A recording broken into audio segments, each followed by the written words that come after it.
In mathematics, a statement is something that can either be true or false. To be true, it needs to be true all of the time. If you can think of one counterexample, an example which shows that it's not true for at least one thing, then the statement is considered false.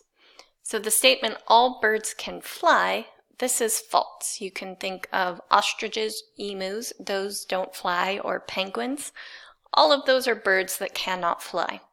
So this statement is a false statement.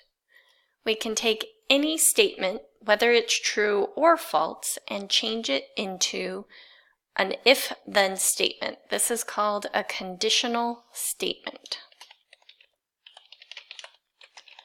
Conditional statements always start with the word if.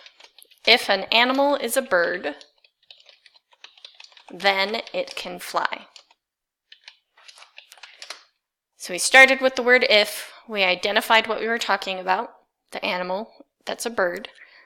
Then we have to use the word then and state what we are trying to state about the animal. Even though we've rewritten this as a conditional statement, it's still a false statement. When we look at our conditional statements, there's two main parts. There's the part after the word if and the part after the word then.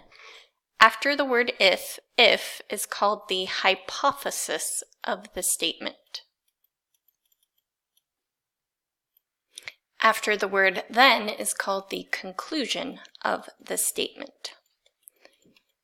Now, if mathematicians want to talk about conditional statements in a very generic form, we don't want an actual statement there, they replace it with a variable. We often use the variable p for hypothesis and q for conclusion.